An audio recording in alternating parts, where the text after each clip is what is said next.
안녕하세요. 오늘은 생활 스포츠 지도사 2급 필기시험에 대해서 말씀드리겠습니다. 체육을 진로로 정하셨다면 꼭 취득해야 하는 자격증입니다.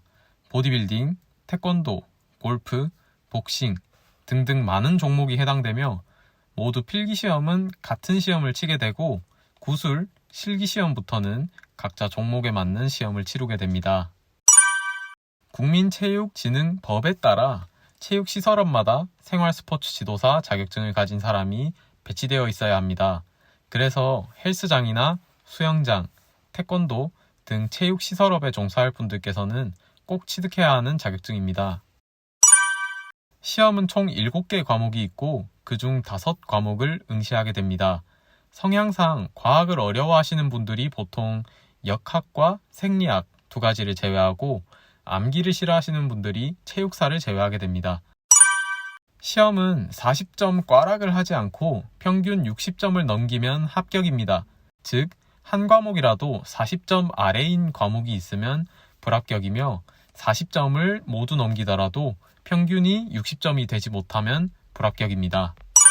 필기시험은 매년 보통 40%에서 50%의 합격률을 보이고 있습니다. 시험 보러 온 사람들 중에 절반은 떨어지고 절반은 붙는다고 생각하시면 되겠습니다. 개인적으로 느끼기에 필기시험 공부 난이도는 별 4개입니다. 약간 매콤하죠? 이게 범위가 넓고 내용도 많은데 실제로 내가 하는 종목의 운동과는 전혀 상관없는 얘기들밖에 없기 때문에 그렇습니다. 예를 들어서 보디빌딩을 하는 사람이라고 생각하겠습니다. 그럼 다들 어지간한 헬장들이셔서 3대 운동, 데드리프트, 스쿼트, 벤치프레스 다 잘하실 겁니다. 근데 필기시험은 모든 종목의 공통사항이기 때문에 벤치프레스 하는 방법 같은 거 나오지도 않아요. 교육학에서는 법률과 관련된 내용이 많이 등장하고 체육사에서는 삼국시대의 신분에 따른 스포츠 같은 그런 내용들이 나옵니다.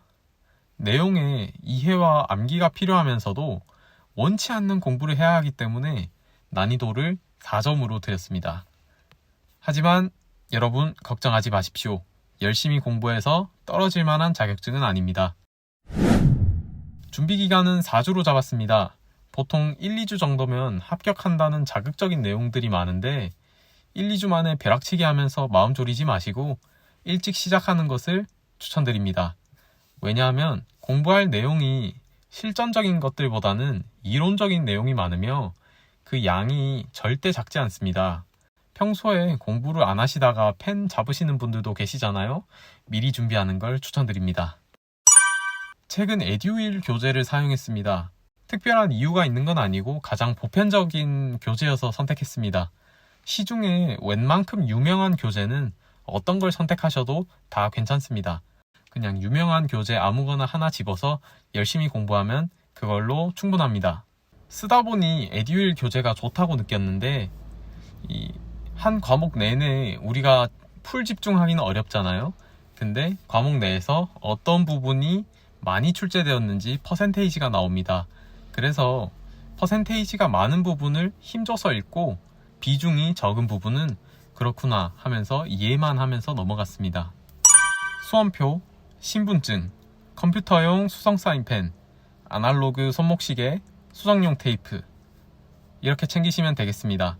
수험표는 미리 출력해서 챙겨 놓으시고 신분증도 같이 챙겨주세요. 컴퓨터용 수성 사인펜은 새로 하나 사는 거를 추천드리고요. 시험장에서는 수성 사인펜을 나눠주지 않습니다. 아날로그 손목시계, 시험장 가면 커다란 시계가 맨 앞에 있을 줄 알았는데 대학교여서 그런지 시계가 없어요. 있을 수도 있고 없을 수도 있지만 혹시 모르니 꼭 아날로그 손목시계를 챙겨가시는 게 좋겠습니다. 시간을 체크하면서 문제 풀어야겠죠? 자가용이나 대중교통으로 시험장까지 가야 합니다. 만약 자차로 가신다면 학교 내부에 주차가 가능한지, 불가능하다면 어디에 주차를 해야 할지 미리 확인하는 게 좋습니다. 막상 당일에 시험장에 가보면 사람들이 정말 많습니다. 미리 확인하고 조금 일찍 도착하시는 걸 추천드립니다. 꿀팁입니다.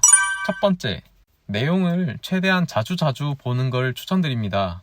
내용을 생판 처음 읽었을 때와 몇 회독이 쌓였을 때 한 번 더 읽을 때는 이해도가 완전히 다릅니다. 그리고 같은 내용을 반복해서 읽을수록 읽어내는 속도 또한 훨씬 빨라집니다. 회독이 쌓일수록 여러분의 더 질적으로 좋은 학습이 가능하겠습니다. 두 번째, 수정용 테이프를 챙겨가시는 걸 추천드립니다. 100분간 100문제를 풀고 마킹까지 해야 되는데 시간이 촉박할 수 있습니다. 중간에 만약 마킹을 잘못해서 50개, 60개 다시 마킹하면 시간이 낭비되니까 수정용 테이프를 하나 챙겨가시는 걸 추천드립니다. 세 번째, 시험장 가서는 100점 맞겠다는 생각을 버리는 게 좋습니다. 꽈락이 40점이고 평균이 60점이면 합격입니다. 너무 풀기 어려운 문제들이 두세 개씩 있을 수 있는데 여기서 너무 고민하면서 시간을 지체하지 마시고 일단 빠르게 모든 문제를 풀어내는 방향으로 생각을 하시는 게 좋습니다. 네 번째, 필기시험은 문제은행 시스템이 아닙니다. 그러니까 기출 문제가 올해 또 시험에 똑같이 나올 일이 없다는 말씀입니다. 그렇기 때문에 시험을 준비하실 때 틀린 것만 가볍게 체크하시고 문제를 푸는데 너무 많은 시간을 소요할 필요는 없겠습니다.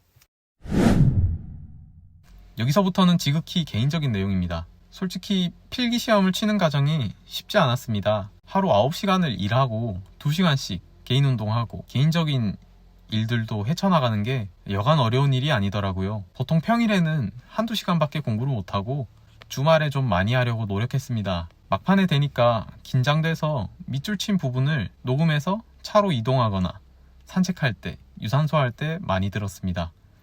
그 정도로 저는 한 번에 꼭 붙고 싶었어요. 근데 이게 사람이 불확실성이라는 특성 때문에 불안감이나 스트레스를 받잖아요. 저는 주어진 환경에서 최대한 열심히 공부했지만 혹시 내가 평균 60점을 못 넘으면 어떡하나 하는 생각에 불안한 마음을 내내 붙들고 있었던 것 같습니다. 공부는 정말 하기 싫었어요. 저는 평소에 책도 많이 읽고 공부도 꾸준히 하는데 생활 스포츠 지도사에 나오는 내용들은 별로 제가 알고 싶어 하지 않는 내용들이 많았습니다. 체육 교사가 학급 인원들에게 어떤 교수법을 사용해야 하는지, 삼국시대의 신분별로 어떤 스포츠를 즐겼는지, 그런 것들은 지금 우리가 운동하는데 전혀 관련도 없고 인생에서 중요하지도 않은 부분들이니까요. 외우면서도 가끔 제도권 이내의 교육에 대한 현타가 세게 왔었습니다. 하지만 어쩌겠습니까? 법적으로 체육시설업에서 근무하기 위해 요구되는 자격증이니 해야죠.